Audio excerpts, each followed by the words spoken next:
Trump and Marjorie Taylor Greene just went through the political version of a public breakup, and it is messy.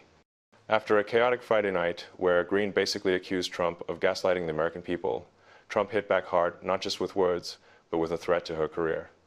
He officially pulled his endorsement and then posted this. I understand that wonderful conservative people are thinking about primarying Marjorie in her district of Georgia. They're fed up with her and her antics. If the right person runs, they will have my complete and unyielding support. That is not subtle. That is a direct invitation. Someone please run against her. I'll back you. Today, Greene took to Twitter again, and the tone was very different. She wrote, I am now being contacted by private security firms with warnings for my safety, as a hotbed of threats against me are being fueled and egged on by the most powerful man in the world, the man I supported and helped get elected. Aggressive rhetoric attacking me has historically led to death threats and multiple convictions of men who were radicalized by the same type of rhetoric being directed at me right now, this time by the President of the United States. As a woman, I take threats from men seriously. I now have a small understanding of the fear and pressure the women who are victims of Jeffrey Epstein and his cabal must feel. So a lot to unpack here. On one hand, if Greene is finally willing to say out loud what critics on the left have been saying for years, that Trump lies, that he hasn't delivered on affordability, that he's shielding powerful people by blocking the release of the Epstein files, and that his most hardcore supporters are willing to use threats and violence, then politically speaking, that's significant. You don't have to think of it as you agreeing with Marjorie Taylor Greene. You can think of it as she finally agreeing with what you already knew. And to be absolutely clear, political violence and death threats are unacceptable, full stop. Doesn't matter who you support, doesn't matter what party you're in. Normalizing threats and violence in politics makes everything worse for everyone and pushes us further away from any real solutions. All that said, let's not pretend Marjorie Taylor Greene didn't help build this exact system she's now condemning. Remember this video she posted on January 5th? Just finished with our meetings here at the White House this afternoon. We had a great planning session for our January 6th objection. We aren't going to let this election be stolen by Joe Biden and the Democrats. President Trump won by a landslide. Call your House reps, call your senators from your states.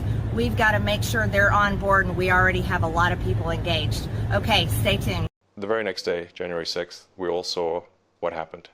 A violent attack on the Capitol. Exactly the kind of thing people had been warning about. Trump himself told his followers to be there, saying it'll be wild. So yes, I can sympathize with Greene now being scared of threats. That fear is real. But I'm not going to rewrite history and pretend she wasn't one of the loudest voices pouring gasoline on this fire for years. She helped foster this culture of rage and denial. Now that it's turned on her, she wants to call it out. It's also important to remember Marjorie Taylor Greene is not suddenly a selfless truth teller. She is an ambitious politician. Trump is not more dishonest today than he was 5 or 10 years ago. He didn't just become a liar last week. He has always been like this. Greene knew who he was when she wrapped herself in MAGA brand loyalty. She just chose to support him anyway because it served her. What's changed isn't Trump. What's changed is his usefulness to her. He's a weaker figure now, a political liability in some circles. She's eyeing her own future, her own higher office, her own base of power. This is not about what she can do for Americans. This is about what she can do for herself. Keep that in mind while people try to frame her as some kind of brave whistleblower. What this does clearly show, though, is the growing fracture inside the Republican Party. Trump went online and wrote that Marjorie Taylor Greene, yes, he actually called her that, is a disgrace to our great Republican Party. But look at how some of his own supporters responded. I strongly disagree with you on this one. We hate being gaslighted and told everything is affordable when it's not. That's your administration's biggest mistake. We might be broke, but we're not stupid. You're losing part of your base. Republican voters aren't forgiving when they find out that they were being gaslighted. They won't show up for midterms. MAGA is dead. 3-time voter for you. You abandoned America first. So here's the shocking part. Some of Trump's voters actually do have a red line. It took a lot to get there, but it's happening. And honestly, it shouldn't be surprising. Think about what Trump ran on: lower rent, lower housing costs, cheaper groceries, cheaper eggs, affordability. Then look at what he actually did with power.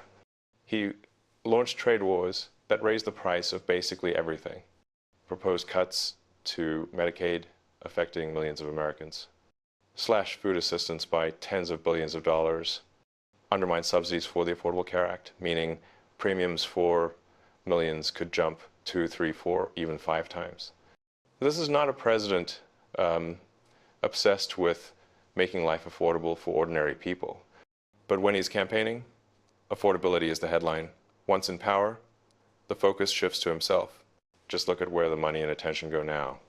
A $350 million ballroom, a marble renovation of the Lincoln bathroom, paving over the Rose Garden, gold everywhere in the Oval Office, retrofitting a private jet for close to $1 billion paid for by us, luxury jets for allies, crypto dinners where his net worth conveniently balloons, Gatsby-style parties at his clubs.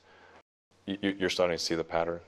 He needs his base to be distracted by culture wars, by evil communist Marxist Democrats, by whatever boogeyman works that week. Because if his base ever stops long enough to look at the receipts, they'll see it. Donald Trump is not fighting for them. Donald Trump is fighting for Donald Trump. And there's one more fault line: the Epstein files. Greene was one of just 4 Republicans to sign a discharge petition that would force a vote in the House to release the Epstein documents. Trump, meanwhile, has been losing his mind at the idea of those files actually coming out, despite having campaigned on the promise of transparency and draining the swamp. Here's what Greene said. Everyone that voted for Trump Vance, everyone was like, release the Epstein files. Right. This is not even an argument. It's not even debatable. It's not being a traitor to the president to sign my name on a Thomas Massie discharge petition to release the Epstein files. No. I am staying true to what we've always said. There needs to be transparency. We should be at work on our committees. We should be doing investigations. And you want to know something? We should be passing the discharge petition that Thomas Massie put in to release the Epstein files. Those are the things that we should be doing. And most of all, Tucker, we should be passing our appropriation bills to actually fund the government and fund important projects that taxpayer dollars, these people pay their taxes. This is how taxpayer dollars come back to your districts. We should be doing that, but no, we're not. So let's be clear. Trump promised transparency. Now he's trying to spin basic transparency as some kind of Democrat hoax. He expects his loyalists to follow along and gaslight their own supporters. Greene, for once, refused to play along on this one issue. She didn't want to treat her supporters like idiots. And that, combined with her criticisms of his lies and his record, was enough for Trump to cut her off completely. You step out of line, even slightly, and you're done. So where does this leave Republican voters? They've been subjected to a long con, not just by Donald Trump, but by every Republican official who defended him, covered for him, and repeated his lies, even when they knew better. Some of them are now trying to wriggle free, to claim the moral high ground, to rebrand themselves as truth tellers. But remember who helped build this machine. Trump actually said it himself once in a speech. You knew damn well I was a snake before you took me in. Maybe it's time his supporters ask themselves why they're surprised they got bitten. If you found this breakdown helpful and you want to see more content that actually holds people in power accountable, not just Democrats, not just Republicans, but all of them, make sure you subscribe to the channel so you don't miss the next video. Thanks so much for watching.